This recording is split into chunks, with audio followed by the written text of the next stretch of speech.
ራሴን ወገቤን አንገቴን አሞኛል የሚል ዘፈን አለ። ሰው እንዴት በሱ ይደንሳል? አይቆም ነገር በጌታ በፓስተርዬ በእውነት እኮ ነው። አንተ እንዴት ነው ስታርግ በጌታ ነው ያደከውን ስል አልዘፈንክም ፓስተር ምንም አታ ኧረ በስመ አብ አንተ እኮ እኛ ያልሰማነው ጉድ እኮ የለም በጌታ አንቺም ዜሮ እኔም ዜሮ ሁላችንም ዜሮ በሚል አንተ ሰው በዜሮ ይደንሳል።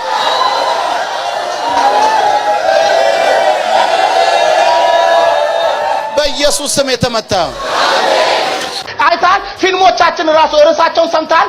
የሌባ ልጅ የደሃ ልጅ መካኒኩ እና ምንድነው በቃ ሁሉ ጊዜ ገንዘብ ያለው ሰው ሁሉ ጊዜ እንደ ክፉ ፊልሙ ላይ አይታችኋል። ሀብታምን ጠቅላላ የኛ ሀገር ፊልም ሀብታም የሚባለውን ሰው ጠቅላላ ምንድነው የሚያደርገው? የመጨረሻ ሀብታም ሰው የቆጥሮ ሲያዝ እንትን ምናምን ዳውስ ጭቁን ብሎ ሲሆን እኔ ውቻሉ በድነቴ ምናምን ዘፈኖቹ ጠቅላላ ድሃ ነኝ ምናምን ድነትን ሴሌብሬት የሚያደርግ መንፈስ የተመታ ነው። ይሄ ምንድነው መሰላችሁ? ከዚህ ከምቀኛ ዝም ብሎ እንዳይመስላችሁ። ቆይ ድህነት አይኖርም እንዴ? ራሱ ጌታ አገልጋይና ተመልከቱ። አገልጋይ ሸምበቆ ነው፣ ማስተላለፊያ ነው፣ ቧንቧ ነው፣ አሸንዳ ነው ምናምን ብለው ጠቅላላ በቃ እንትን ቦምብ ተራ ያረጓቸዋል፣ ቀጥቃጭ ተራ ያረጓቸዋል። ታዲያ እዚህ ላይ እግዚአብሔር ያሳዩ አሸንዳነ ቧንቧነ ጎረንዳዮ ነው ተብለው ወጣ። ምንድነው የምትሰራው? በቃ ምን ጎረንዳዮ ወጥቶ እዚህ ላይ ጎረንዳዮ ወጥቶ ምን ይሰራል? አሸንዳ እዚህ ላይ ምን ይሰራል? አሸንዳ ውሃ ፌር እኮ አይደል ማለት ጋና ሰው ጋናዎች እየዘመሩ ጋናዎቹን ሊያሸበሽባቸው ይፈልጋል። ምንድነው መቀመጫቸው እንደዚህ የሚያደርጉት? ምንድነው እጃቸው እንደዚህ የሚያደርጉት? የኛ የሃይማኖታችን ሃይማኖተኝነታችን በጣም ጎልቶ ስለወጣ ወደ ተቃውሞ ውስጥ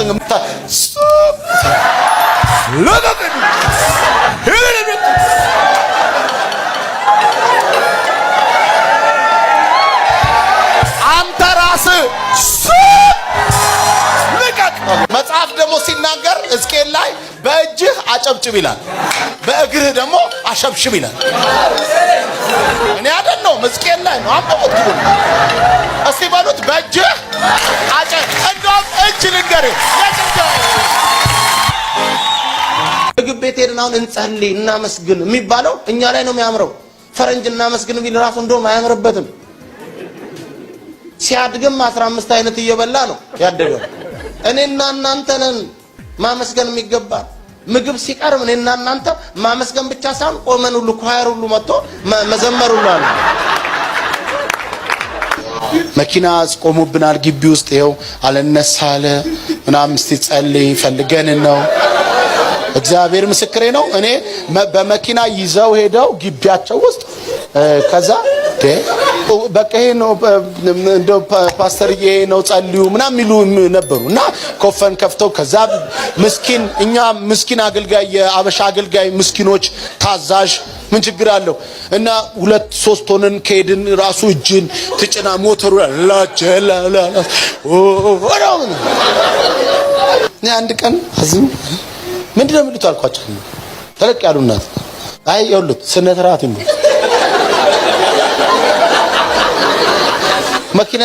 መኪና ጋራዥ ውሰዱ፣ ዘይት አስቀይሩ፣ ኤሌክትሪክ ምናምን ቼክ አስደርጉ። እኔ ሞይንኮ መሰልኩት እንዴ ጋር አብሮ ገባና ተነሻላት። ተነሳች፣ የምትበላው ስጧት አለ። በቃ ተፈወሰች። ከዛ እንደዚህ አላችሁ፣ ይሄንን ለማንም እንዳትናገሩ። እኔ ምን አይነት ድንቅ ጌታ ነው አልኩኝ። ኢየሱስ እኔ ብሆን አልኩኝ፣ እኔ ብሆን ገና ትንፋሿ እስኪመለስ ነ እጃት ህዝቡ ፊት ቀደም ስትስቁ የነበራችሁ ነበር።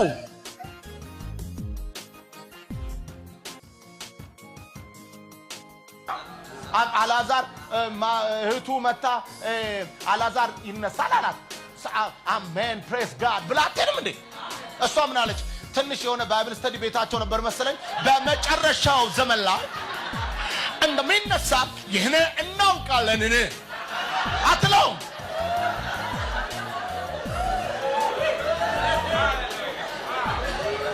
አላዛር እኮ እዛ ቀብር ውስጥ ሆኖ እኮ ወይኔ መጨረሻ ዘመን እንዴቺ ሴቱ ወረበ ሲስተር ኧረ ተይ በእናትሽ እማይሆን መረዳት አታምጪ እማይሆን መገለጥ አታምጪ እኮ ነው የሚለው። በመጨረሻው ዘመን እንደሚነሳ ሰውየው እኮ ሊነሳ እኮ ገና ደቂቃዎች እኮ ነው የቀሩት። ሄዶ እኮ ሊያስነሳው ውጣ ሊለው እኮ ነው።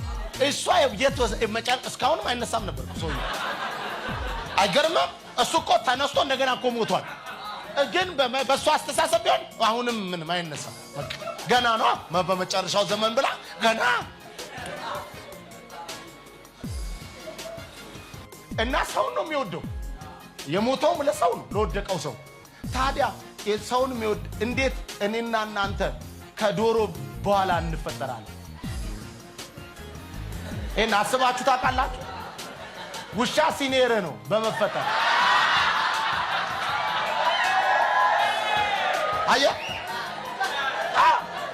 ዶሮ ድኩላ ጅብ ሲኔር እንዴት የሚወደውን አዳምን መጀመሪያ ነበር መፍጠር የነበረበት እንዴ ከሾላ በኋላ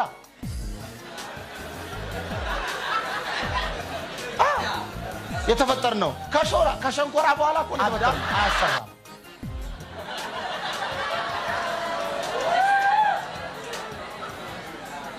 አዳም ምን አይልም።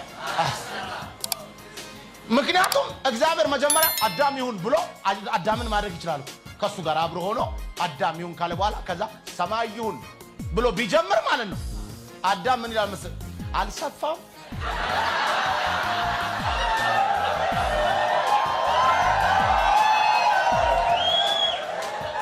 እመለ ትንሽ እንትን እንደገና ደግሞ ተነጋግረን ብንሰራው ይሻል። የኮሚቴ መንፈስ የተወጋዩን መጀመሪያ ፈጥሮት ምድር አራዋው በስቷል። እርማታ አንተ አውስትራሊያው እንደዚህ መስፋት አለበት። ወላሂ ወርቁ ለምን የወርቁ ራሱ የተወሰነ ቦታ ላይ እንደዚሁ ነዳጅ ምን ለምን ነዳጅ ሳውዲ አረቢያ ብቻ ለምን በጭቅጭቅ ልንገራችሁ። እግዚአብሔርም ይልና በሰባተኛው ቀን ከሰራው የመፍጠር ስራ ሁሉ ምን አለ ይላል? አረፈ ይላል። አዳምን መጀመሪያ ፈጥሮት ቢሆን ኖሮ እግዚአብሔርም በሰባኛው ዓመት ጃደጋር መልካም ረዳት እንፍጠርለት አየ። ቼክ ሲያደርግ ከነዛ ውስጥ የለም። ስለዚህ ለሱ መፍጠር ስላለበት አየና ኦኬ አለ።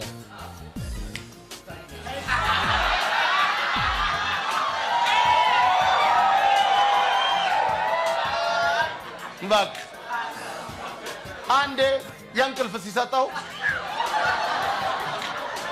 አንተ የሚደንቀኝ ምን ነው ታውቃለህ?